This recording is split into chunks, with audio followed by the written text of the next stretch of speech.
Varicose veins తో బాధపడుతున్నారా? మన ఏవిస్ హాస్పిటల్లో 4500 రూపాయల లేజర్ స్కానింగ్ ఉచితం. నమస్తే రమగారు. నమస్తే జయ. రమగారు, మనకి కార్తీక మాసంలోనే భగిని హస్త భోజనం అని ఉంటుంది. అక్క చెల్లెళ్ళకి అన్నదమ్ములు వెళ్ళి భోజనం చేయటం సంస్కృతి అయినా కాకపోయినా రాఖీని మనం కొనసాగిస్తూ ఉన్నాం. అలాంటిది భగిని హస్త భోజనాన్ని మనం బాగా ప్రమోట్ చేయాలని మనం అనుకున్నాం కదా. ఈ రోజు పాటించాల్సిన నియమాలు ఏంటి, ఏం చేయాలి? మా చిన్నప్పుడు క్యాలెండర్ చూడ్డాన్ని నేర్పించారు జయ. నాకు ఒక 7 ఏళ్ళు 8 ఏళ్ళు 7 8 ఏళ్ళు. ఇవాళ ఇదేమిటి అని అడిగితే క్యాలెండర్ చూసి చెప్పాలి. పిల్లలకి నేర్పారు. 7 ఏళ్ళే, అంతకంటే వయసు లేదు. నేను అప్పటికే బాగా పుస్తకాలు చదవటం ధారాళంగా వచ్చింది. అదే తెలుగు శుభ్రంగా బాగా వచ్చింది. ఈ కార్తీక మాసంలో భగిని హస్త భోజనం అనేది ఒక ప్రత్యేకమైన పేరు. అదొక పండగ. భగిని హస్త భోజనం అంటే అప్పుడు ఎవరిది భోగిని దండకం అని ఒక దండకం. ఆ భోగిని దండకం, ఈ భగిని హస్త భోజనం ఒక రెండు ఒకే రకంగా కనపడుతుండేవి నాకు.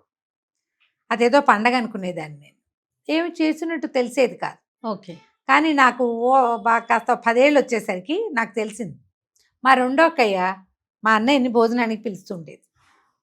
అప్పటికి అన్నయ్య కూడా చిన్నవాడే, అదే ఇంకా చిన్నపిల్లని. కానీ నాకు 10 11 ఏళ్ళు వచ్చేసరికి మా అన్నయ్యని రమ్మనేది. మామూలుగా ఎక్కడ ఎట్లా ఉన్నా కూడా ఆ రోజు రారా ఇక్కడికంటే ఇక్కడికి వచ్చి మాతో పాటు నేను మా చిన్నక్కయ్య దగ్గర ఉండేదాన్ని కదా. మా అన్నయ్య భోజనం చేయటం నాకు తెలుసు. అయితే ఇది ఒక ప్రత్యేకమైన విధి జయ. మనకి రాఖీ పండగ చూడు, నార్త్ ఇండియా అంతా చేసుకుంటాం. నిజానికి మన ద్రవిడియన్ కల్చర్లో మనకి ఇటువైపు దక్షిణ భారతదేశంలో ఈ అక్క చెల్లెళ్ళు అన్నదమ్ములకి రక్షాబంధనం చేయటం అనే విధి అసలు లేనే లేదు మనకి.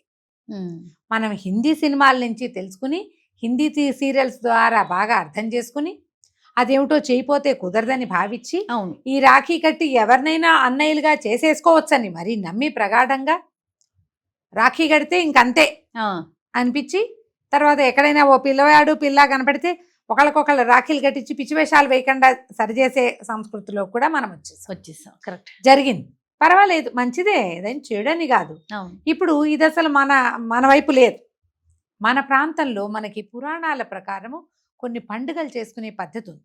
అవును, పురాణాలను ఫాలో అవుతాం గట్టిగా. మనం పురాణంలో చెప్పబడినవే చేస్తాం. రాఖీ పండగ ఎక్కువగా చరిత్రలో కనపడదు. పురాణ గాథల్లో ఉన్నదేమో అంత ప్రఖ్యాతంగా మనం చెప్పుకునే పురాణాల్లో లేదు. మనం చెప్పుకునే పురాణాల్లో ప్రత్యేక పాత్రలు కొన్ని ఉన్నాయి. మన పురాణాల్లో యముడు మనకి హీరోగా ఉంటాడు, యమధర్మరాజు. అవునా? అవునండి. యమధర్మరాజు అంటే మనకు ఒక ఏమంటారు, ఒక ఉత్సాహం కలుగుతుంది ఆయన పేరు తలుచుకుంటేనే. ఆయన ఎవరు? నిజానికి కాలుని ప్రతినిధి. మనకి మరణదండలు విధించేవాడు, మన పాప పుణ్యాలు లెక్కించేవాడు, సమయాలు గ్రహించి మనని తీసుకుపోయేవాడు, మనకి దండన విధించేవాడు. మళ్ళీ ఈయన ఎవరి కుమారుడు? మనకి రోజుని తయారు చేసే, మన రోజుని మనకిచ్చేటువంటి సూర్యుని కుమారుడు. అయితే సూర్యుని కుమారుడు, సూర్యుడు ఒక దిక్పాలకుడుగా ఉండి ఆయన దినమణిగా మనకి ఉంటే, ఆయన కుమారుడు ఈ కాలునికి ప్రత్యయంగా ఏమనాలి, ఆయనకి ప్రత్యామ్నాయంగా పనిచేసే శక్తిగా యమధర్మరాజు ఎదిగాడు. ఈయనకి యమి అని ఒక చెల్లెలు. యమి ఆ యమే యమునగా మారింది. యమునా నది కృష్ణుడికి పరమ ప్రీతిదాయకమైన నది. ఆవిడొచ్చు కృష్ణుడు అల్లేనే నల్లగా ఉంటుంది. యమున అంటే నల్లగా ఉంటుంది. కృష్ణ కూడా నల్లగానే ఉంటుంది. మన కృష్ణ కూడా నల్లగానే కనపడుతుంది కదా, మట్టి వల్ల, అడుగునున్న మట్టి వల్ల. యమున కూడా రంగు తక్కువ, ముదురు రంగులో ఉంటాయి అక్కడ నీళ్లు. ట్రాన్స్పరెంట్గా అంటే ధార తెల్లటిదిగా ఉండదు, నల్లగా కనపడుతుంది. అయితే ఈ యముడు యమి అన్నా చెల్లెళ్ళు. అయితే ఒక కల్పాంతంలో ఈ యముడు గతించాడు, అంటే అయిపోయింది ఆయన పని. ఈ యమి ఈవిడ అన్నయ్య కోసం ఏడుస్తూ ఉండేదట. కాలగణన లేదు. ఒక రోజు గడిస్తే సమయం గడిస్తోందనుకో, ఓకే, ఒక నిద్ర, ఒక అవస్థ, ఇవన్నీ జరుగుతాయి. ఆమె అట్లా దుఃఖిస్తూ ఉండేదట. ఆమె నిరంతర దుఃఖాన్ని చూసి అప్పుడు భగవంతుడు పరమేష్టి దివారాత్రాలు ఏర్పరిచాడని కాలము గణన, ఆయన వెళ్ళి ఎంతకాలమైంది, ఈమె ఎంతకాలం నుంచి ఏడుస్తోంది, దుఃఖంలో ఉంది, అది అప్పటి నుంచి గణించడం మొదలుపెట్టారు. ఆమె దుఃఖాన్ని మాన్పడానికి ఇది మొదలుపెట్టారు. కాలం మొదలైందనమాట. అప్పుడు మనకి పగలు వేరు, రాత్రి వేరు, ఇన్ని రోజులు గడపడం. మనం చూడు తెల్లవారితే రేపటికి 2 అంటాం. అవును. మానవులు నిద్రావస్థలోకి వెళ్తే ముందు రోజు దుఃఖం ఎంత కష్టపడినా ఏ తెల్లవారుజామున మాగన్నుగా నిద్ర పట్టింది ఎవ్వరికైనా, ఏ ప్రాణికైనా, ఏ మనిషికైనా తెల్లవారాక ఉషోదయం కొత్తగా ఉంటుంది. నీ బాధ నిన్నటిది కాస్త తగ్గుతుంది. పాతపడుతుంది. ఆ కాలగణన ఇప్పుడే మొదలైందని, బా. ఈ రోజున మొదలైందని ఒక కథనం చెప్తారు. అది తర్వాత ఇట్లా కాలం ఎంత కాలమో అయిపోతే ఆమె వాళ్ళ అన్న కనపడలేదని దుఃఖిస్తుందని ఈ రోజున ఆయన వచ్చాడట ఆమె కోసం. వస్తే అప్పుడు అన్న చెల్లెళ్ళు కలుసుకున్నారు. ఈ కథనం కూడా చెప్పబడుతుంది. మొదలయ్యేసరికి యమధర్మరాజు యమునా నది దగ్గరికి, యమి దగ్గరికి వచ్చాడు. వస్తే ఆమె చాలా సంతోషించి తన అన్నకి ఆతిథ్యం ఇచ్చింది.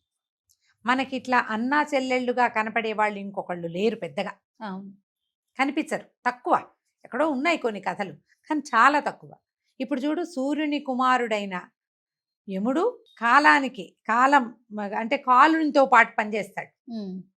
సూర్యుని కుమార్తె అయిన యమున భూమి మీద ప్రవహిస్తూ ఉంటుంది గంగా నదితో పాటుగా.